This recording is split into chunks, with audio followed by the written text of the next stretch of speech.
Hi, in this video we are going to talk about how your masculinity is not toxic. My name is Christopher and I'll be guiding us through this today. So I wanted to start us off here with a little article. This is from the New Yorker, and the title of this article is How Toxic is Masculinity? And I think that initially what sort of tweaks me here, and we're going to be diving into this throughout this video, but this idea that masculinity is somehow these irreparable and demeaning behaviors that some men have exhibited in the past. And there is this idea in our collective ethos that there are aspects of quote unquote what masculinity is that is somehow toxic. And in this video, I'm going to illustrate what toxic masculinity, quote unquote, is, and then also understanding what masculinity actually is. And so the thesis of what I'm going to try to explain here is that we actually do not need less masculinity, and that we actually need more real masculinity, and that masculinity in its core essence is not toxic. I also want to emphasize that calling masculinity toxic shames men. I also think it misses the mark and creates more of the behaviors that people are trying to avoid by calling it toxic. This is not an excuse for the behaviors and actions that have caused and continue to cause immense suffering and turmoil, especially to women and other men, but rather to show the roots of where these particular behaviors come from. So what I'm trying to do here is I'm trying to split this idea of toxic masculinity from being attached to masculinity as an energy or a way of being, and understand that the toxicness is a behavior that stems from early childhood developmental patterns. And so that's the lens that we're going to be looking through today. So this is a quote from Sam Keen, who wrote Fire in the Belly.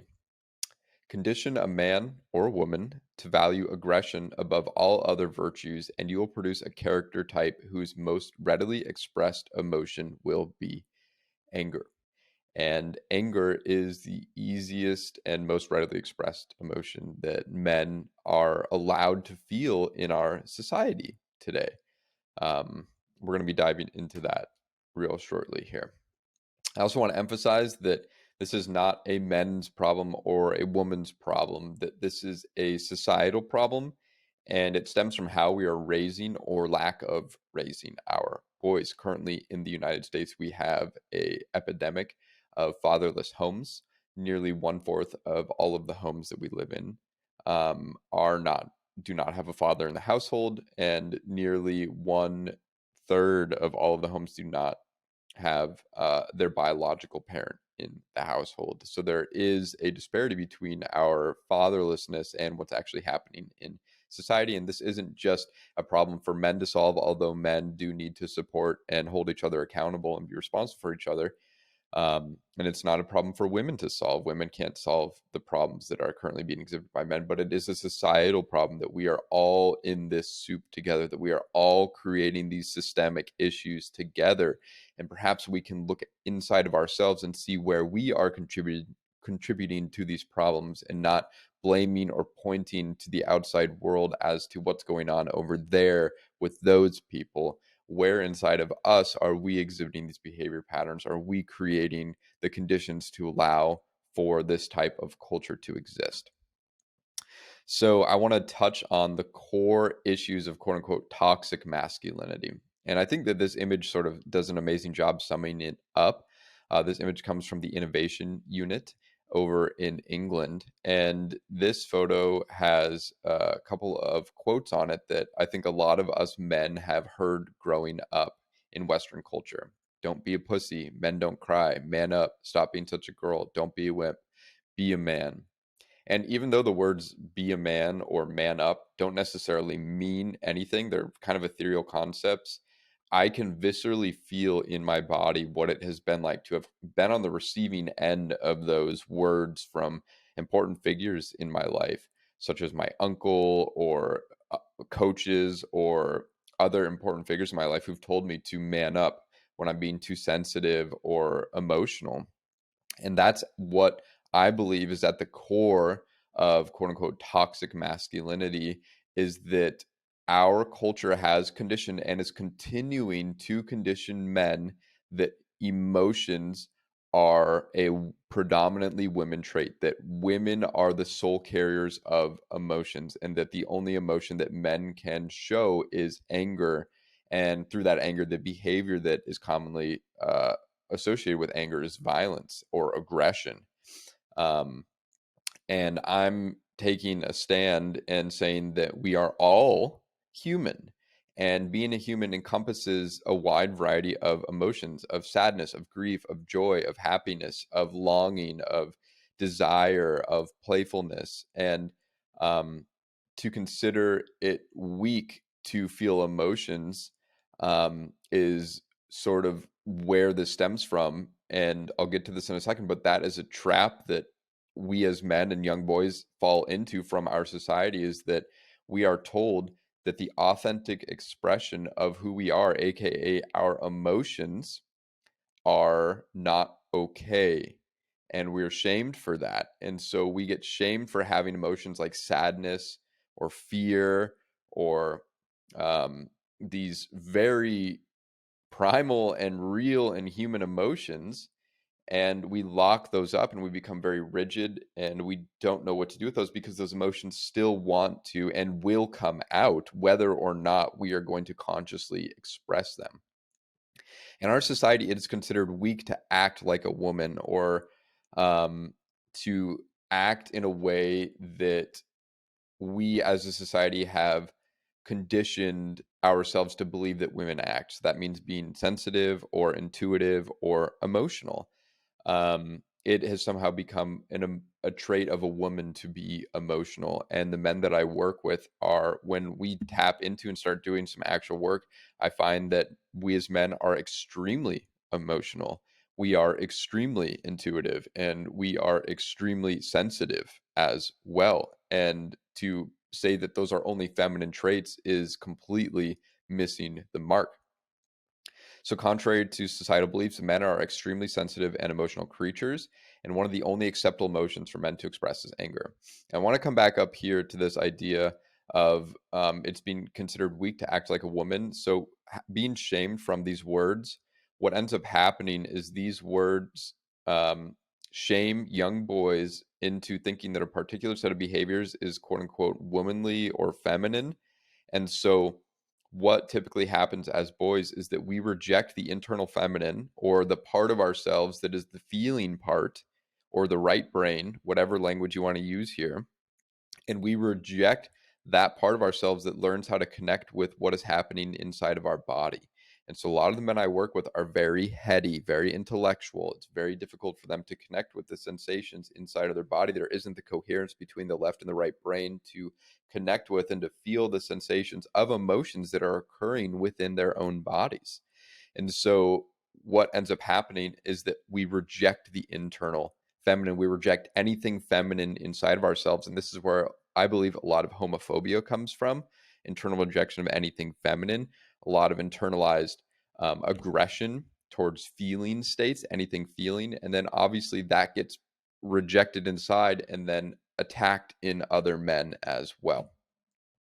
So, a couple reasons that this has occurred is that no older men have taught us how to feel our emotions. This is what Robert Bly talks about in a couple of his books, Iron John and the Sibling Society, is that no older men, we don't have male mentors who are helping younger boys and men guide themselves through adolescence. We are trying to initiate ourselves. We are trying to initiate ourselves through our own individuality, but also through our culture, through our generation, where we need older men to teach us how to feel, how to express emotions, how to use our bodies in a manly way, and how to be the authentic expression of who we are. We do need help from older men. We need rites of passage, and we need initiation, and we need help to learn how to do that. So, this idea of rejecting the feminine. So, men reject the internal feminine.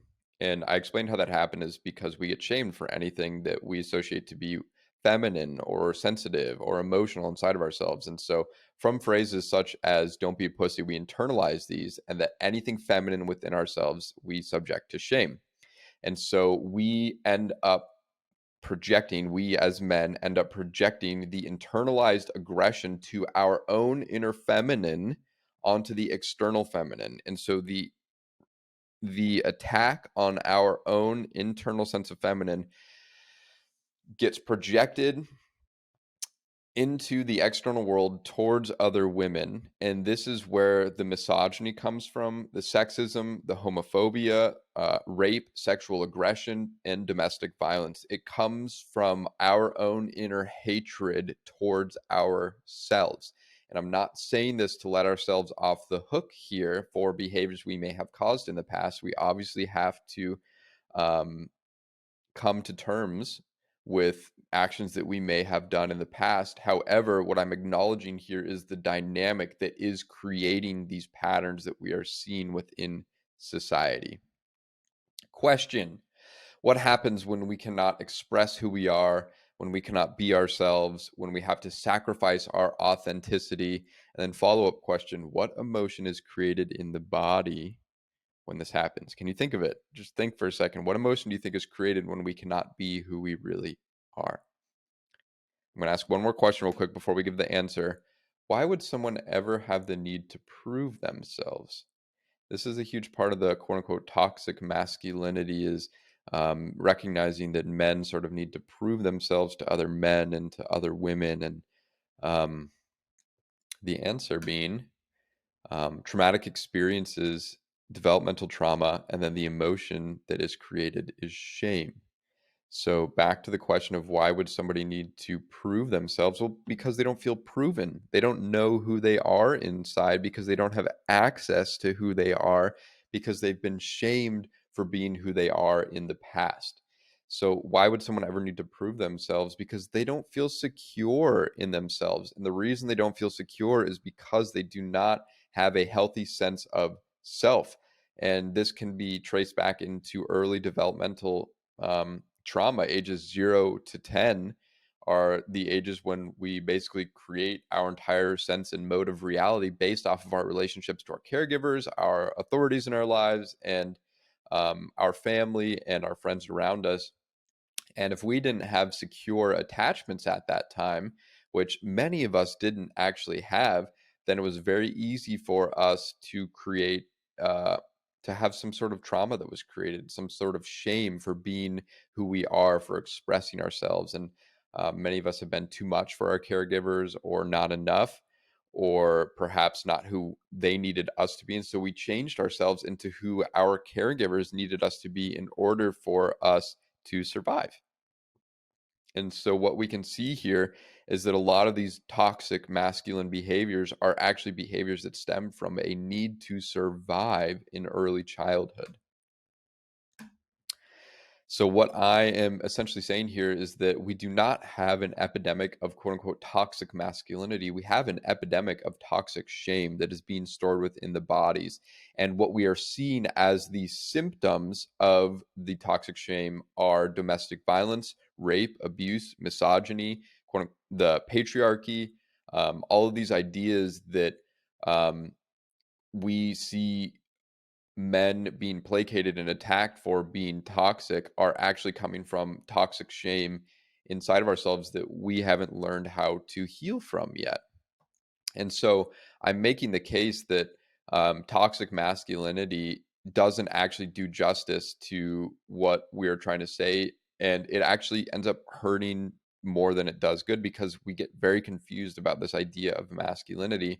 And so what I'm basically calling for is to stop using the term toxic masculinity and perhaps start using the terms shamed men, wounded men, traumatized men. And when we understand that hurt people, we can start seeing why these behaviors happen. And once again, this isn't a retribution or trying to say that the behaviors that are caused from childhood developmental trauma aren't real and cause real suffering and do not need to have uh, justice attached to them. What I'm acknowledging here is this the A study, basically. And so what the A study is adverse childhood experiences. And this was a study done in the mid 90s. And basically what they found is that having an adverse childhood experience, or basically a traumatic experience as a child, led to, in adult life or later life, different things such as addiction or domestic violence or substance use. Basically what they found is that if you had a traumatic experience as a childhood, they could predict, uh, based off statistics, whether or not you would end up down a certain path. And so what they found is that, for instance, men who have uh, performed behaviors that would be considered toxic masculinity, such as being a child abuser, being a domestic violence offender, being a sexual offender, being a stalker, etc. What we can see here is that in their childhood, that they experienced some form of abuse or trauma in the home. So if we take domestic violence offenders, for example, nearly half of all of the domestic violence offenders experienced psychological abuse at some point, experienced physical abuse, experienced household substance use. More than half experienced parental divorce. And so there are these unresolved childhood traumas and wounds inside of these domestic violence offenders that are causing them to act out. And once again, this isn't an acknowledgement that these individuals are getting off the hook. This is an acknowledgement of what is happening, and perhaps we can bring understanding to what is occurring. These men still need to do their own work. Every single individual still needs to do their own work. And just because you have had a adverse childhood experience does not mean that it is okay for you to commit atrocities or crimes or cause suffering in other people. And it doesn't mean that along the way you haven't had the opportunity or the choice to not do it. But a lot of these behaviors are unconscious, and they come because we were abused as children, and we just imagine that that's how things go, that that's how the world works, because that happened to us at a place in our life when we were developing our understanding and reality of the world around us. And so, because hurt people, trauma is the untold story that is occurring right now. And we perpetuate our wounds. Here's some more statistics. So, over 75% of serial rapists report that they were sexually abused as youngsters. 75%. And imagine how many of those who are left in the 25% category just haven't remembered, that have repressed their memories so deep because we don't remember our trauma. That's the whole point of it. We disassociate from it. We don't remember what happened to us. Our brains have learned so many different defense mechanisms to keep us from feeling what has happened to us. And this is an incredible statistic. Men, who obviously make up the majority of our penal system, our criminal system in the United States, 97% of inmates have experienced at least one traumatic childhood experience. Just sit with that for a moment. 97% of inmates have experienced at least one traumatic childhood experience. I would imagine if you talk to those other 3% and you did a little bit more digging, that they would probably find a childhood experience in their life that was adverse, that they'd probably find a traumatic episode in their life as well. I'm also going to make the case here that we all experience trauma in some form or another. And the way I'm defining trauma is anything that happens that is too taxing for our nervous systems to process. And trauma is so subjective and different to different people. But to acknowledge that nearly 97%, what I would imagine is basically all of our penal system, our toxic masculine men, according to a lot of what society is calling them, has been created from childhood trauma. And so that's why I'm saying that this is a societal issue, that this is an issue within the household and the family unit, and the way that we are treating each other in our society. This isn't just a men's problem. And so trauma, this is an unconscious process, but this is not an excuse for the violence and suffering caused. It is up to each of us to do our own work, uncover the trauma of our past, and to heal. And we do not heal as an individual, we heal in community. We heal together. And that's why it's so important for men to come together in groups and in community to heal and to work through and to process and to find safe places where we can talk about what's happening in our lives and what's happened to us and what's happening inside of our bodies. So I also want to talk about qualities of healthy masculinity. So this idea of strength. strength is actually in our softness, in our gentleness, in our flexibility, not in being a pushover. I'm not saying it's being a pushover or a nice guy. I'm acknowledging the strength of our softness and gentleness and flexibility, very much like in jujitsu. So in jujitsu, I've learned that this is a great metaphor for life. That when I go in rigid and hard and trying to muscle and power my way through the jujitsu rolling, that I end up getting thrown around and smacked and put into a chokehold pretty quickly. And that's a great metaphor for life, that when I go through life rigid and trying to muscle my way through it, I end up burning out extremely quickly.